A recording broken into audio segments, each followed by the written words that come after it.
Bonjour, chers téléspectateurs. Nous sommes très heureux, en ce samedi 11 mai 2024, de nous retrouver une nouvelle fois avec vous. Comme nous le disons toujours, nous souhaitons avoir un sujet d'actualité, mais il y en a un qui préoccupe les Congolais, sur lequel nous allons essayer d'y revenir. C'est le problème de la vente ou de la cession des terres au Rwanda, avec une question qui taraude les esprits des Congolais. Le Congo a-t-il, oui ou non, offert des terres au Rwanda?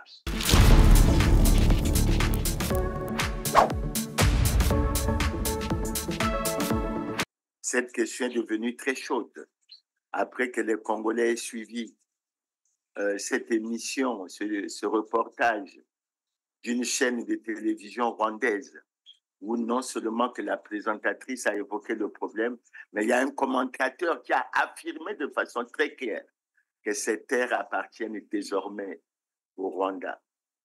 Les entrepreneurs et autres membres du secteur privé du Rwanda ont visité récemment les terres que le Congo-Brazzaville a offertes au Rwanda, des terres plus grandes que la ville de Kigali pour être exploitées. Après cette visite, ils ont décidé d'en faire bon usage en investissant dans des activités agricoles qui incluent l'élevage en prenant note de la fertilité de ces terres. Patrick Nilidandi nous en fait le point. Demande totale.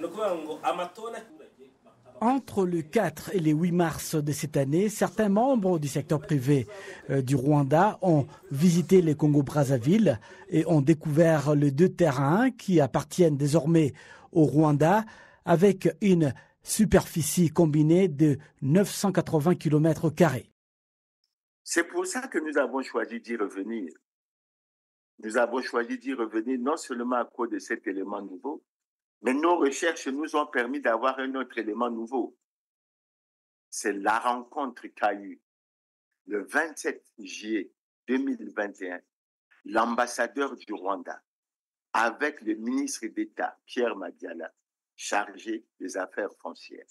Et nous allons revenir sur cette question. C'est pour ça que d'entrée de jeu, nous voulons, pour que les choses soient claires dans l'esprit des Congolais, essayer de faire une chronologie de certains événements pour que nous ordonnons nos idées.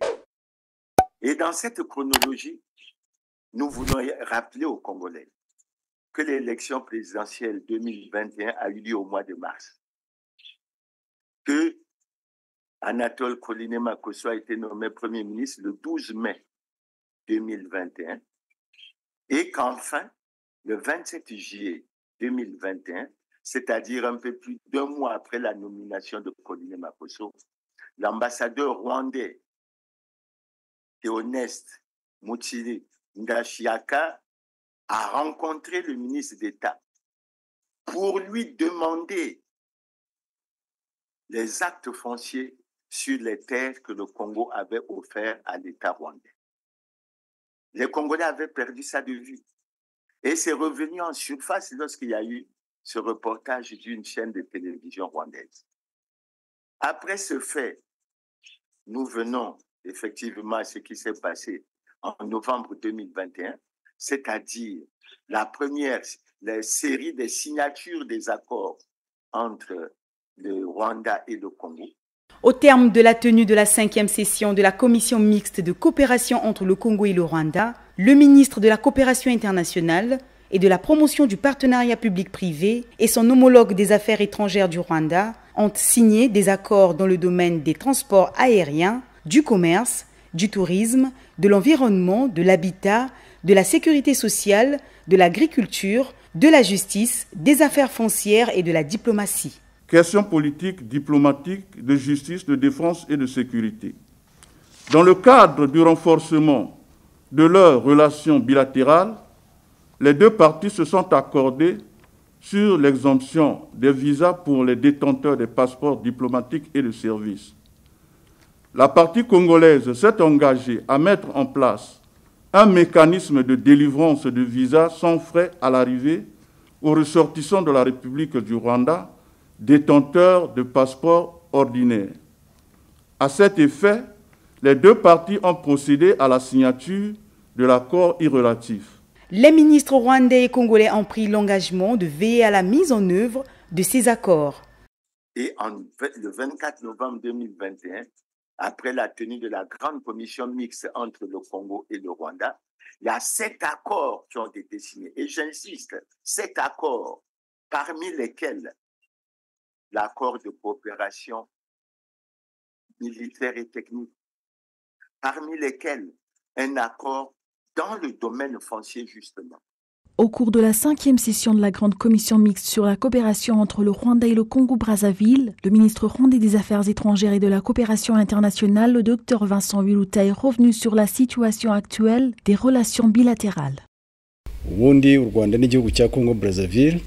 Normalement, le Rwanda et le Congo-Brazzaville entretiennent de très bonnes relations. Et d'habitude, il y a mutuellement des visites effectuées réciproquement pour évaluer et renforcer les relations entre les pays amis. Du côté du Congo-Brazzaville, c'est l'honorable Denis Christel Sassou Nguesso, ministre de la Coopération internationale et du partenariat public et privé, qui a signé ces accords. Côté rwandais, l'accord a été signé par le ministre des Affaires étrangères et de la Coopération internationale, le Dr Vincent Wiluta, qui en présente le contenu. Nos discussions étaient basées sur les réalisations et ce qui devrait être renforcé dans la coopération entre nos deux pays, dans différents domaines. Il y a le transport des personnes et des biens par voie aérienne, le commerce entre nos deux pays, la modernisation de l'habitat ainsi que le développement de la jeunesse, du sport et de la culture. Dans le cadre du renforcement de la coopération entre nos deux pays, les deux côtés ont signé différents accords, dont la coopération militaire. Et s'agissant des accords qui ont été signés en novembre 2021, je tiens à porter à la connaissance des Congolais qu'il y en a 2 qui ont déjà obtenu l'autorisation de ratification par le Parlement. Il s'agit de l'accord relatif à la Convention de l'élimination de la double imposition de l'impôt sur le revenu, de la prévention de l'évasion et de la fraude fiscale, et aussi l'accord sur l'exemption des visas. Pour les autres, il n'y a toujours pas eu l'autorisation de ratification et je pense que plus loin, nous allons revenir sur cette situation en ce qui concerne l'accord de coopération militaire et technique. À la suite de ça, nous avons vécu la visite d'État du président Paul Kagame en avril 2022, visite au cours de laquelle 8 accords ont été signés. Et ce sont justement les accords qui taraudent les esprits maintenant. Il y a notamment concernant l'accord pour les 150 000 hectares pour la culture de ricin, les 11 000 hectares pour le complexe agro-pastoral de Yamba, et nous pouvons ajouter à ça les 4 permis de recherche minière, les permis d'exploitation de la mine de Kangami-Tchopo, etc. Mais nous y reviendrons, parce qu'après cela, en juillet 2023, le président Denis Sassou Nguesso a effectué une visite au Rwanda. Et au cours de cette visite, un point a été fait sur l'état d'avancement. C'est là que Denis Christel Sassou Nguesso, faisant le point, a fait apparaître qu'il y avait déjà octroyé 121 000 hectares sur les 150 000, je crois, escomptés pour la culture du ricin, qu'il y avait déjà 11 000 hectares pour ce qui concerne le complexe agro-pastoral de Yamba, qu'il y avait également cette affaire des permis de recherche minière ainsi que le permis d'exploitation minière à Kanga-Nichopo. Deuxièmement, le projet relatif à la culture du ricin en République du Congo. Les travaux réalisés entre la société Crystal Venture Limited et le ministère en charge des affaires foncières ont permis d'identifier les terrains dans les départements du Niari, de la Bouenza et du Poul.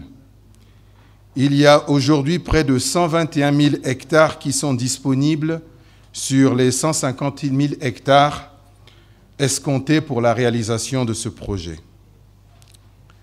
L'expérimentation du projet sera localisée à Loudima, dans le département de la Bouenza.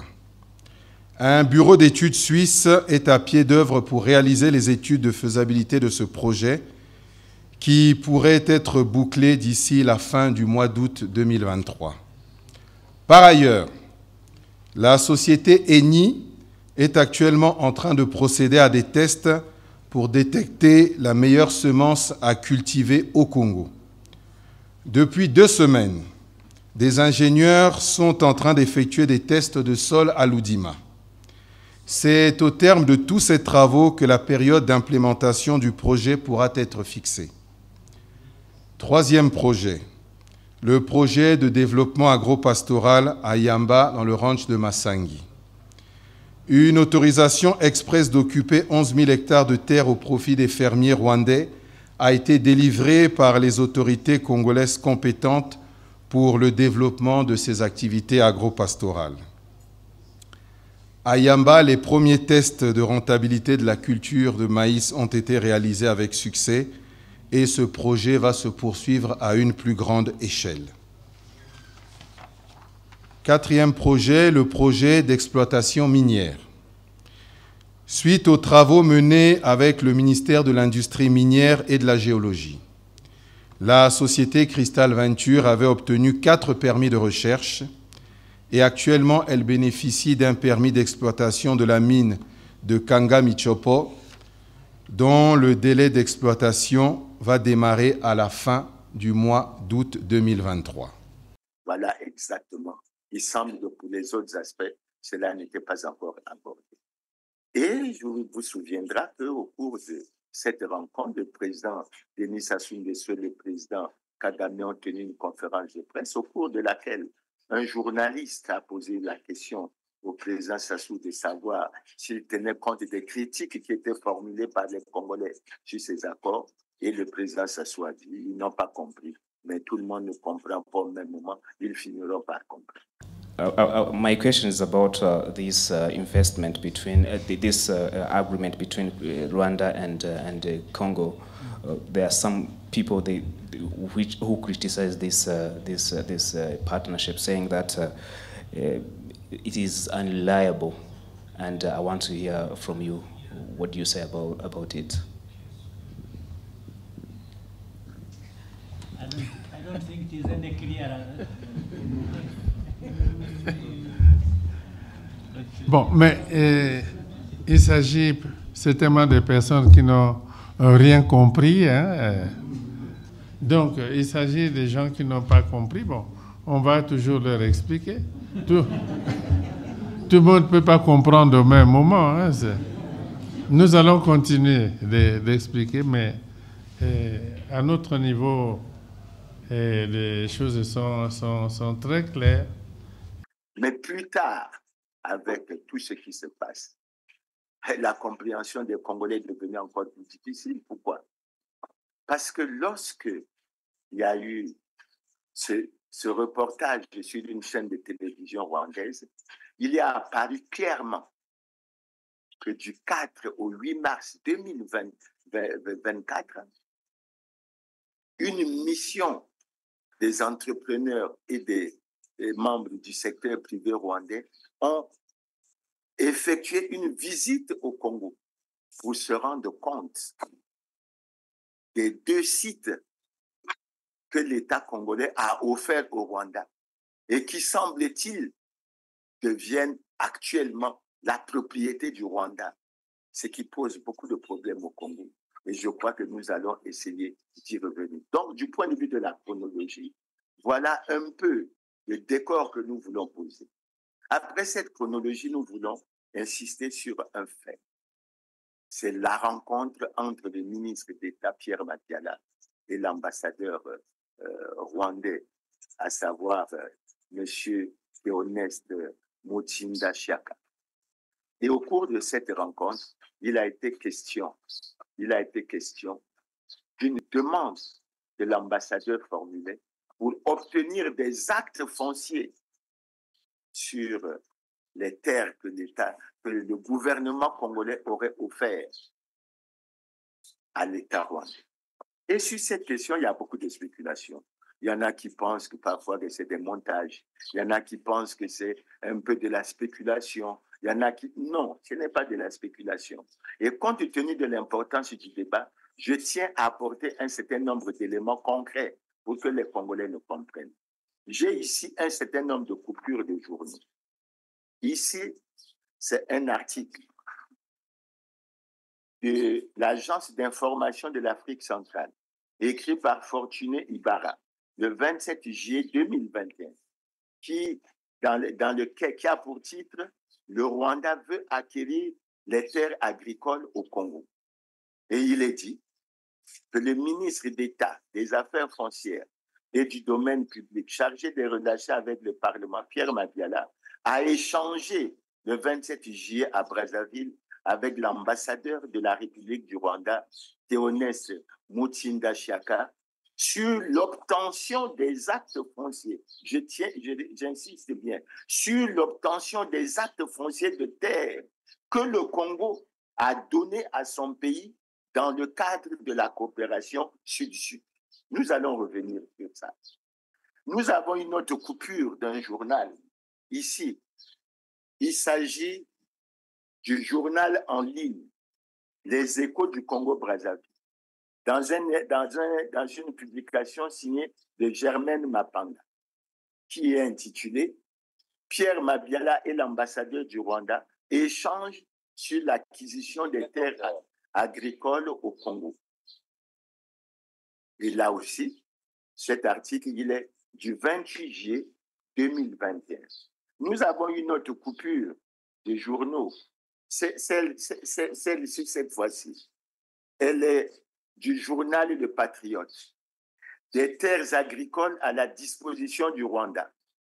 Cet article est du 2 août 2021, signé de Dominique Malela, et là-dedans, il semble être indiqué qu'il ressort de cette audience que le Rwanda sollicite des terres agricoles dans le cadre de la coopération Sud-Sud pour les mettre en valeur. Et nous avons une autre coupure parce qu'il est bon que les Congolais soient bien informés pour qu'on ne dise pas que c'est de la simple spéculation. Il est intitulé l'article « Vente des terres du Congo au Rwanda ». C'est le club de Mediapart. Et cet article est très important parce que là-dedans, tout en se basant sur ce qui a été dit par le journal en ligne Les Échos du Congo-Brazzaville, l'abbé Brice Ruffieux Bawamio a fait une très belle analyse sur cette situation des terres et je souhaite que les Congolais puissent la lire. Et nous avons, c'est certainement l'un des derniers éléments, nous avons ceci. Le Rwanda exige des titres fonciers pour ces terres achetées au Congo. Ça, c'est cette fois-ci le site d'information SACER Congo, SACER Info, dans un article signé le 5 septembre 2021 par Massimo Semou Semene Massi. Voilà donc le décor planté en ce qui concerne cela. Mais avant d'aller aux commentaires, je tiens à préciser aux Congolais que nous avons fait la chronologie pour qu'ils comprennent qu'au mois de juillet 2021, c'est une période antérieure à la signature des accords. Parce que la signature des accords a lieu, la première série, le 24 novembre 2021 et la deuxième série en avril 2022. Donc la situation de la recherche des actes fonciers par l'ambassadeur rwandais est antérieure à la signature des accords. Je le dis pour que vous n'ayez pas la confusion qu'on crée dans les esprits. Parce que dans cette première série de démarches, la question qui se pose, c'est véritablement une question de cession. Et il n'y a pas ici question d'autorisation express d'occuper. Il s'agit de cession. Et dans ce qui vient après, et on va y venir, ce sera ça. Mais dans les accords, lorsque le point a été fait par Denis Sassou Nguesso en juillet 2023, il est apparu clairement qu'on avait déjà octroyé, on dit une société congolaise, une société de droit commun, etc., avec des actionnaires rwandais. En fait, c'est une forme détournée qui a été utilisée pour permettre au Rwanda d'avoir un espace un peu plus grand. Donc, vous voyez, lorsqu'on fait la sommation, avant de revenir à la visite des Rwandais ici, il y a la déclaration de la chaîne. Vous pouvez vous-même additionner.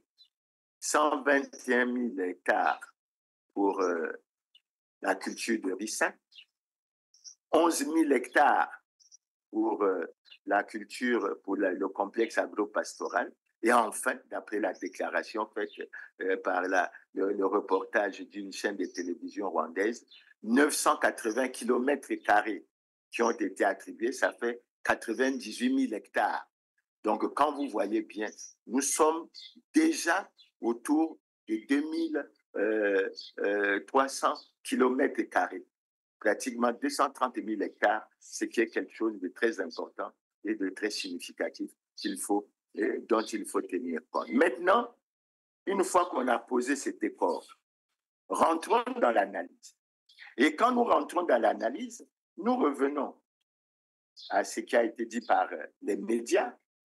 Je tiens d'abord à signaler que Sacer Info a lui indiqué que l'ambassadeur était venu exiger des titres fonciers pour des terres achetées, et il a indiqué que ces terres auraient été achetées dans le pool et dans le Kulou. C'est la première fois d'ailleurs que je revoyais la remarque faite sur le Kulou, parce qu'on était fortement focalisé sur le pool, sur le Nyari et sur la Bwenza. Mais là, on voit que le pool apparaît implicitement. Et dans le commentaire fait par Sacer, il dit pratiquement que les relations qui étaient des relations de coopération au plan agro-pastoral ont viré pratiquement à la cession des terres entre deux États. Et c'est ça la notion qu'il faut comprendre. Mais pour faire l'analyse, je reviens sur ce texte, les commentaires qui ont été faits par l'agence d'information d'Afrique centrale. Et les mêmes commentaires se retrouvent pratiquement au journal en ligne Les Échos de Brazzaville. Donc, quand je relis, et il faut que vous fassiez attention à ce qui est dit, il est dit ceci. Le ministre d'État des Affaires foncières et du domaine public, chargé des relations avec le Parlement, Pierre Mabiala, a échangé le 27 juillet à Brazzaville avec l'ambassadeur de la République du Rwanda sur l'obtention des actes fonciers de terres que le Congo a donnés à son pays dans le cadre de la coopération sud-sud. Est-ce que ça prête encore à discussion? Je ne sais pas. Mais on va y venir. Et il poursuit. Maintenant, l'ambassadeur, au sortir de l'audience, a déclaré ce qui suit, qui a été repris par l'agence d'information d'Afrique centrale. L'ambassadeur a dit ceci. Je venais spécialement lui demander les actes de terre que le gouvernement congolais a donnés à l'État rwandais dans le cadre de la coopération sud-sud. Comme vous le savez, son Excellence Denis Sassou Nguesso, président de la République, a mis en avant pour ce quinquennat le développement de l'agriculture. Le Rwanda veut travailler avec le Congo pour le développement de l'agriculture. Nous avons une expérience dont nous voulons partager avec le Congo. C'est l'ambassadeur qui dit qu'il est venu chercher, je suis venu demander les actes de terre que le gouvernement congolais a donné à l'État rwandais. Je crois que la déclaration, elle est faite de façon très claire et elle ne devrait subir aucune contestation. Et plus loin, sur la même rubrique, on lit ceci. Pour sa part, le ministre d'État des Affaires foncières et du domaine public, chargé des relations avec le Parlement, Pierre Mabiala, a signifié que ce dossier sera débattu en Conseil des ministres. Je reprends. Pour sa part, le ministre d'État des Affaires foncières et du domaine public, chargé des relations avec le Parlement, Pierre Mabiala, a signifié que ce dossier sera débattu en Conseil des ministres. Vous avez deux notions importantes. La première, puis l'ambassadeur dit que le gouvernement congolais a donné des terres au Rwanda. Et ici, le ministre Pierre Mabiala dit que ce dossier sera discuté en Conseil des ministres. Ça veut dire quoi? Pour moi, je ne pense pas me tromper en pensant que les plus hautes autorités de l'État sont bien au courant de ce dossier, puisque ce dossier, il est de 2021. Maintenant, la question que les Congolais se posent, le gouvernement a donné des terres au Rwanda dans le cadre de la coopération sud-sud en tenant compte de quelles lois et règlements de notre pays. C'est ça l'une des questions fondamentales. Et je crois que quand on pose ce genre de questions fondamentales, on revient à notre loi fondamentale.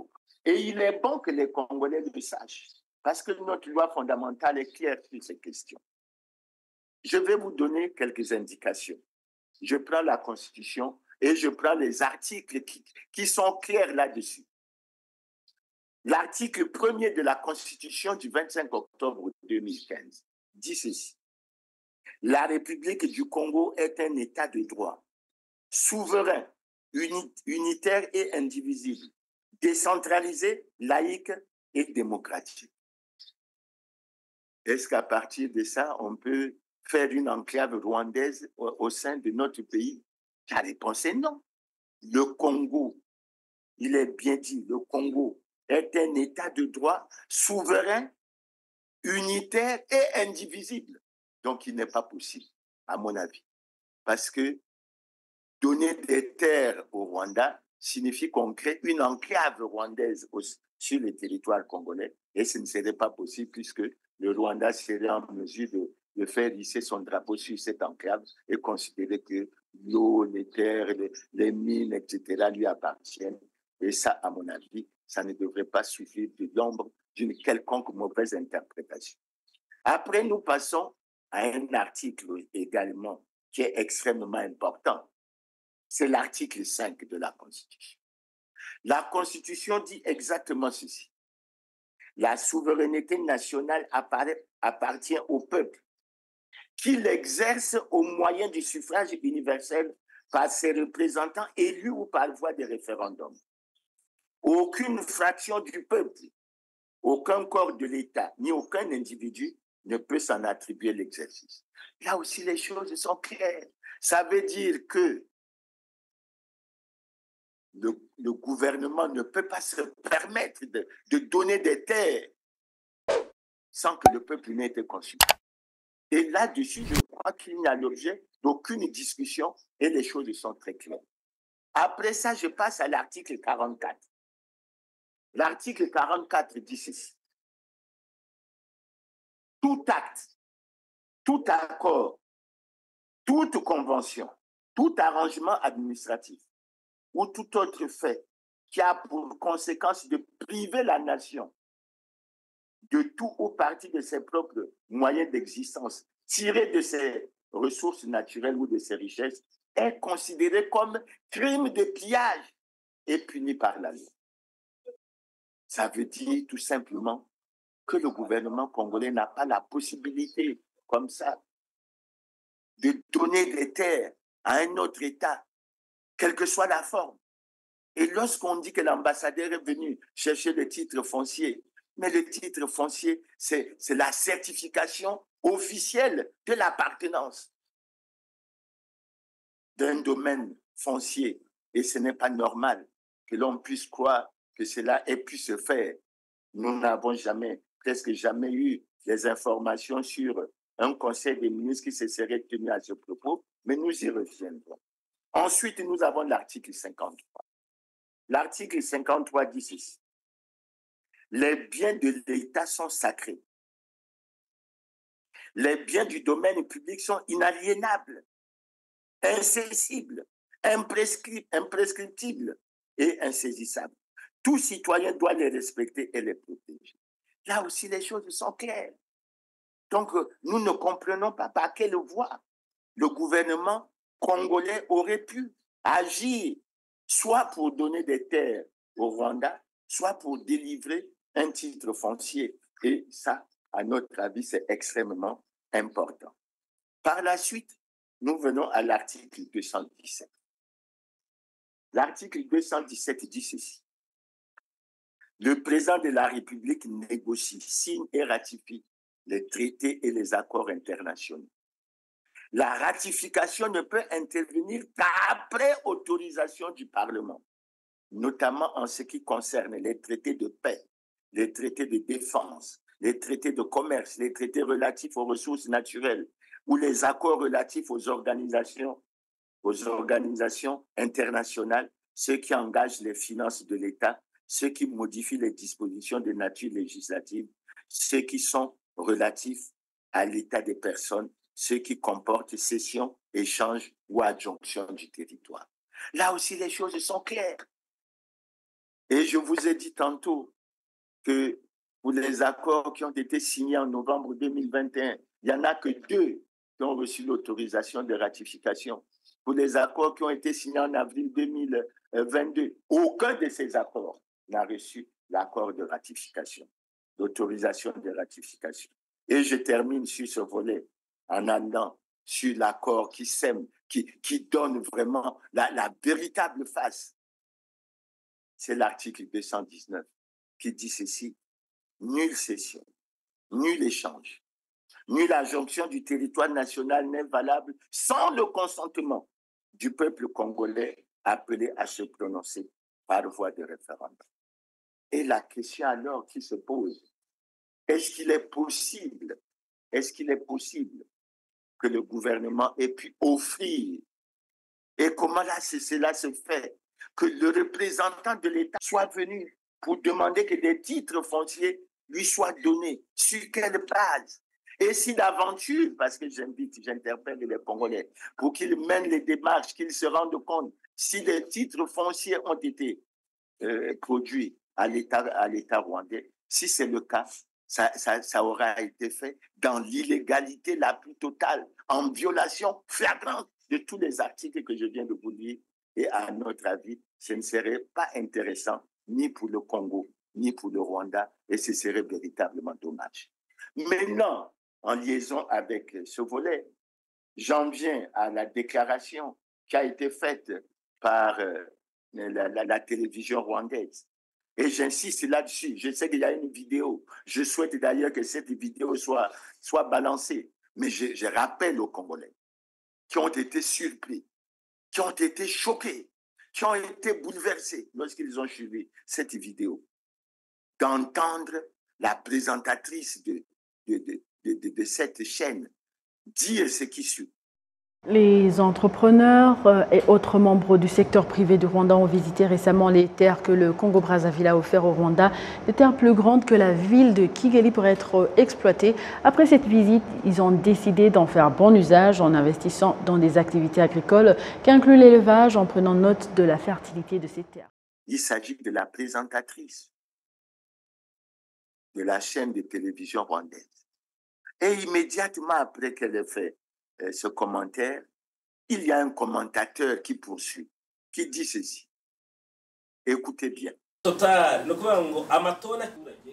Entre le 4 et le 8 mars de cette année, certains membres du secteur privé du Rwanda ont visité le Congo-Brazzaville et ont découvert les 2 terrains qui appartiennent désormais au Rwanda, avec une superficie combinée de 980 km². Et quand vous voyez cette vidéo, cette information a été donnée à toute la population rwandaise, au peuple rwandais. Ça veut dire qu'aujourd'hui, les Rwandais considèrent que grâce au dynamisme de leur président, ils ont pu, en dehors du Rwanda, obtenir 2 terrains combinés d'une superficie de 980 km² qu'ils vont mettre en exploitation. Et évidemment, vous avez vu sur ce reportage comment quelqu'un était en train d'expliquer à l'ensemble du secteur privé rwandais ce qui se passe. Il est même dit que cette délégation rwandaise a discuté avec les opérateurs économiques congolais qui étaient très contents de les accueillir et qui souhaitaient qu'ils arrivent vite pour commencer à travailler. Ça veut dire quoi? Une délégation des hommes d'affaires, des entrepreneurs, ne peut pas quitter le Rwanda, venir au Congo, aller visiter des sites que les Congolais ne connaissent pas. Ça veut dire qu'ils ont rencontré des officiels, Ça veut dire que les officiels, les gouvernants sont bien au courant de ce qui se passe. Mais pourquoi ils n'en parlent pas aux Congolais? Pourquoi ils ne situent pas les Congolais puisque la délégation rwandaise a les relevés topographiques de ces terrains? Qu'est-ce que cela signifie? Et assez souvent, je vais revenir là-dessus, le Premier ministre Colline Makosso a voulu nous embrouiller, nous amener dans la confusion avec son expression d'autorisation express d'occuper. J'ai un décret 2022-258 du 18 mai 2022 portant autorisation express d'occuper une réserve foncière. Autorisation express d'occuper une réserve foncière de l'État par la société Elevego Congo SAS dans le ranch de Massangi, district de Yamba. Il s'agit de 11 084 hectares pour une durée d'autorisation express d'occuper qui est de 20 ans, durée qui peut être prorogée dans les mêmes conditions. L'autorisation express d'occuper prend fin à l'expiration des 20 ans visés à l'article 3 du présent décret. Cherchez d'abord à comprendre ce que c'est qu'une autorisation express d'occuper. Il ne s'agit pas de ça. Ici, il s'agit de la cession. Et cette session, cette démarche est antérieure à la signature des accords de novembre et d'avril 2022. Pourquoi ce manque de transparence des gouvernants? Qu'est-ce que le gouvernement cache en réalité?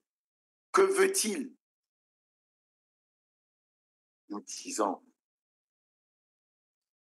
on a voulu cacher ça aux Congolais, mais je dis aux gouvernants, ce n'est pas la peine de chercher à cacher. Vous en avez l'expérience. À un moment donné, vous avez voulu cacher la dette, mais ça a été révélé au grand jour que le Congo avait caché la dette. Aujourd'hui, vous avez voulu cacher l'information. Vous diriez peut-être qu'il n'y a pas eu les titres fonciers, il n'y a pas eu. Mais à partir de quoi les Rwandais peuvent déclarer que désormais ces terres leur appartiennent? Désormais, ces terres congolaises appartiendraient, dit-on, aux Rwandais. Sur quelle base? Mais ayez le courage au moins de situer les Congolais pour dire que c'est... Puisque vous les avez signifiés, vous les avez présentés aux Rwandais. Pourquoi on ne les présente pas aux Congolais? Dites-nous dans quel département ça se situe et comment les choses se font, comment ça se passe. Et vous voyez bien la journaliste qui se réjouit en disant que cette superficie est plus grande que celle de Kigali. Évidemment, les démarches que nous avons faites montrent clairement que Kigali fait 730 km². Brazzaville fait 264 km². Vous voyez bien la différence. Et quand vous prenez les 980 km² que nous ne savons pas localiser, mais que le gouvernement connaît, ça fait 3,7 fois la superficie de Brazzaville. Est-ce que c'est sérieux? Est-ce qu'on peut avoir des relations dans la coopération sud-sud avec les autres États en violant nos propres lois et règlements de la République, en violant notre constitution, en portant atteinte à ce que nous avons de cher? Et j'ai aimé le passage d'un Congolais qui a dit « Mais la terre, c'est la patrie. Vous perdez les terres, vous n'avez plus de patrie. Est-ce que vous voulez nous amener ?» Et quand vous lisez l'article qui a été écrit par Sasser, que j'ai lu avec beaucoup d'admiration, ben, ils font apparaître, ils font illustrer les cas où il y a eu l'occupation des terres comme ça. Et ça a créé énormément de problèmes. Ne savons-nous pas, en tant que Congolais, que la guerre entre l'Ukraine et la Russie s'explique en partie par le problème des terres, par le problème des territoires?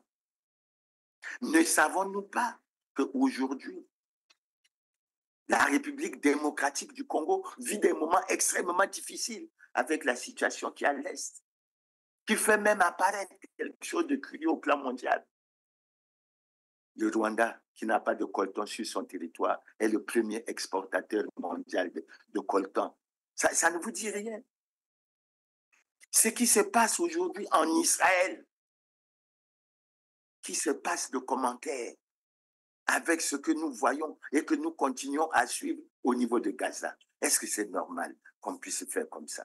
Est-ce que c'est normal que les Congolais apprennent par une chaîne de télévision rwandaise que les 980 km² appartiennent désormais au Rwanda? Il s'agit de quoi en réalité? Et le Premier ministre, quand il passe, généralement, je considère qu'il va à la diversion, à la confusion, parle de société. Je ne parle pas encore des affaires de l'Éveco, etc. Je parle de l'État rwandais. On nous embrouille en disant que c'est l'autorisation express d'occuper, c'est un bail amphithéotique, renouvelable, etc. Mais il ne s'agit pas de ça. En fait, ce que les Congolais doivent comprendre, c'est qu'après que le Rwanda ait obtenu les 980 km², c'est-à-dire 98 000 hectares, le Rwanda a mis en place une autre stratégie pour augmenter le nombre pour augmenter la superficie des terres congolaises qu'il devrait occuper pour qu'il aille plus loin et que nous puissions aller de l'avant. Est-ce que nous pouvons l'accepter? Moi, je suis de ceux qui disent non. Notre constitution ne le permet pas. Et je pense que si on bat un référendum, le Congo n'est pas prêt. Regardons du point de vue des chiffres, parce que les Congolais ne le savent peut-être pas. Le Rwanda a une superficie de 26 338 km² et a une population de 14 millions d'habitants. C'est-à-dire que la densité au niveau du Rwanda est pratiquement de près de 546 habitants au km². Ils ont besoin d'espace, ils le cherchent. Mais voilà ces pays qui cherchent de l'espace, qui acceptent d'accueillir les demandeurs d'asile en provenance du Royaume-Uni, etc., qui a donc besoin d'espace, qui fait venir ces migrants, mais qui a besoin d'espace. Et je dois vous dire que si nous prenons le Congo a 342 000 km².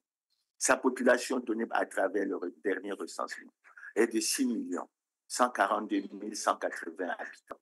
C'est-à-dire que le Congo tourne autour de 18 habitants en termes de densité, de 18 habitants au km². Nous avons de l'espace, nous avons des terres, nous avons des jeunes que nous devons utiliser et nous avons des jeunes à qui nous devons garantir l'avenir. Est-ce qu'il est normal que nous puissions faire ce que l'on a fait ou ce que l'on veut faire? Mon point de vue est non. Mon point de vue est non.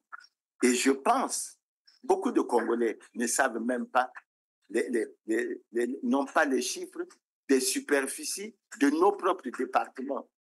Je vais donner globalement pour que les Congolais aient une idée. Si vous prenez les 5 départements de la partie septentrionale, à savoir les plateaux, la cuvette ouest, la Sangala, l'Ikwala, à 5, ça fait une superficie de 235 000 km². Quand vous prenez les 5 départements de la partie sud, à savoir le Pou, la Bouenza, le Niari, la Lekumu, le Kwilu, ça fait une superficie de près de 106 000 km². Et vous pensez, quand j'entends parler de la Bouenza, mais la Bouenza a moins de 20 000 km². C'est pratiquement le département le plus dense du point de vue de la densité de la population, etc. Est-ce qu'il est normal qu'on cherche encore? On devrait au contraire. Et je rappelle au gouvernement que lorsqu'ils ont donné les chiffres du recensement, ils ont attiré notre attention sur le fait que rien que Pointe-Noire et Brazzaville comptaient plus de 58% de notre population. Et si on est rationnel dans notre pays, la politique de la population, oui, et d'aménagement du territoire que nous devrions avoir, c'est faire en sorte que nous combattons pratiquement l'exode rural et que nous agissons pour que ces zones rurales soient habitées par des gens qui viendraient non pas du Rwanda, mais qui viendraient des villes, Brazzaville et Pointe-Noire, en leur garantissant des moyens de travail et en avançant. Voilà la situation. Et je pose une question au gouvernement. Je souhaite qu'il y ait une carte qui soit faite du Congo et qu'on marque sur cette carte, département par département, là où il y a la présence rwandaise. Et on va constater que cette présence rwandaise est très forte. Sinon, elle est exclusive dans les départements de la partie sud.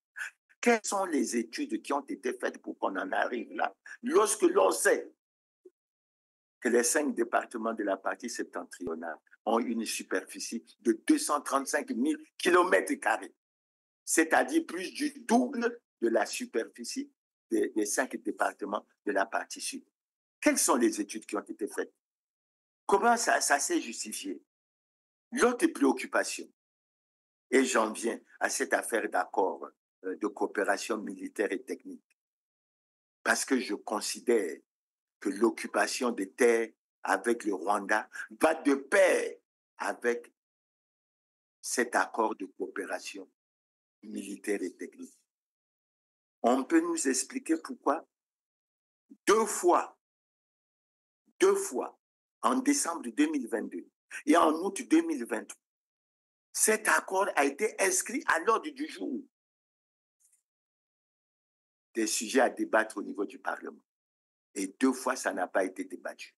Donc, je suis en mesure de dire que même les représentants du peuple ne sont pas au courant du contenu de cet accord qui a été signé en novembre 2021. Que cache-t-on?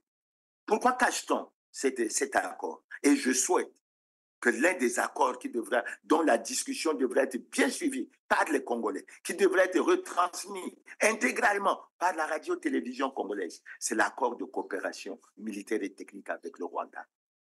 Il ne faut pas qu'on nous cache des choses. Nous sommes tous Congolais. Ce n'est pas parce qu'on est gouvernant aujourd'hui qu'on croit aimer le Congo plus que tous les autres. Nous tous, nous aimons le Congo.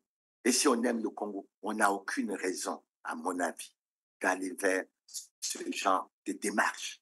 Ce n'est pas du tout normal. 980 km² offerts au Rwanda, ça veut dire que les terres, les mines, les eaux, tout dans cet espace appartient au Rwanda. C'est une enclave pour laquelle nous n'avons même pas de garantie que les Congolais y auront accès. Peut-être qu'on y implantera une administration rwandaise. Est-ce qu'il est possible que dans un pays, on puisse... Mais c'est un cas particulier. Ça s'expliquerait par quoi?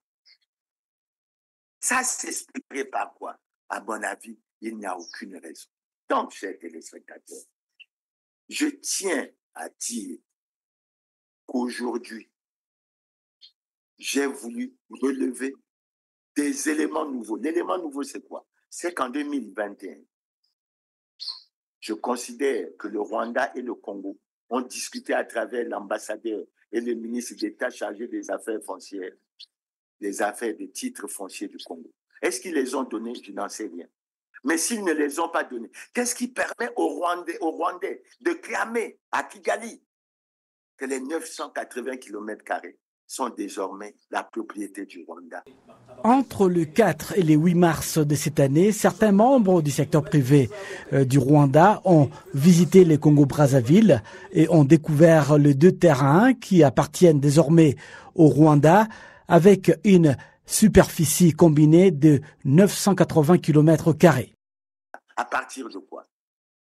Et je pense que nous ne les céderons pas. Et je veux que les Congolais comprennent la chose.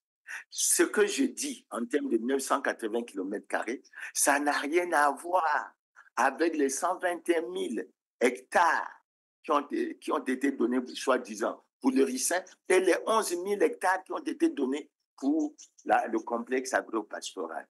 Ça veut dire qu'aujourd'hui, le Rwanda a pratiquement 2300 km², 230 000 hectares sur le territoire, ce qui approche 9% de la superficie du Rwanda entier. Et je dis que ce n'est pas normal. C'est pour ça, chers compatriotes, que j'ai tenu à revenir sur ce problème. J'ai tenu à revenir sur ce problème parce que j'ai compris que les gouvernants sont bien au courant de la situation.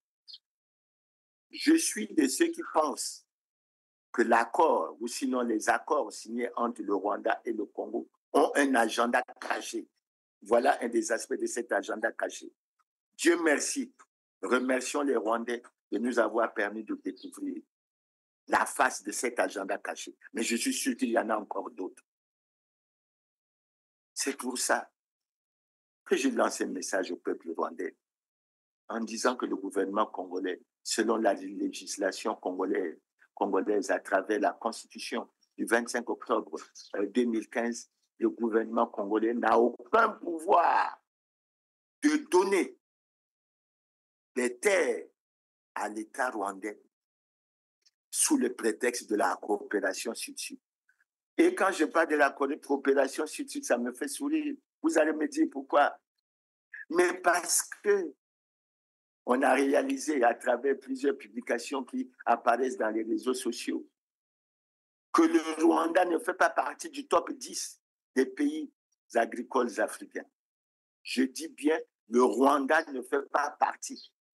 Dans ce classement, nous avons en tête l'Éthiopie, qui est suivie par la Côte d'Ivoire. Ensuite, nous avons le Kenya, nous avons le Maroc. Et au niveau de l'Afrique centrale, nous avons le Cameroun qui apparaît en très bonne place. Donc, c'est autant de questions que l'on se pose. C'est pour ça, sur cette question, les Congolais sont perturbés, ils sont troublés à l'idée d'entendre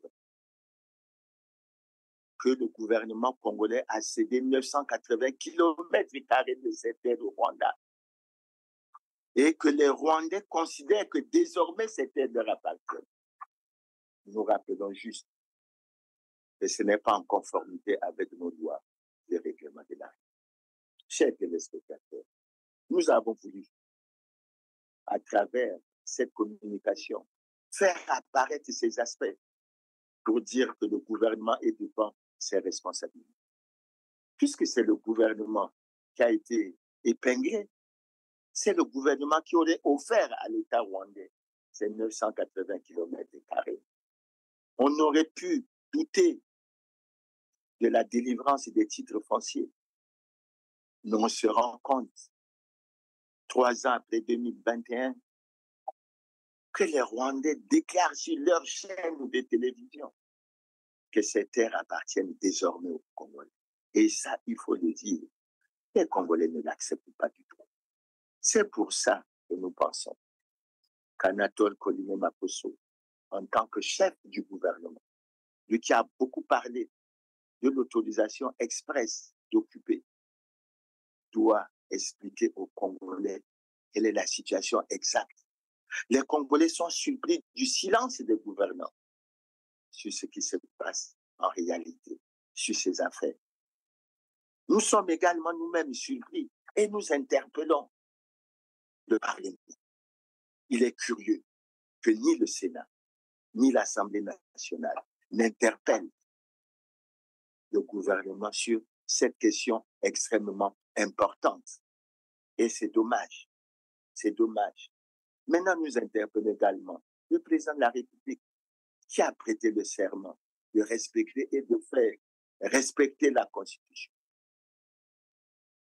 Que cela préoccupe terriblement les Congolais et que la lumière doit être faite. En tous les cas, en ce qui concerne les Congolais comme moi, nous clamons haut et fort non à la vente ou à la cession des terres congolaises aux Rwandais.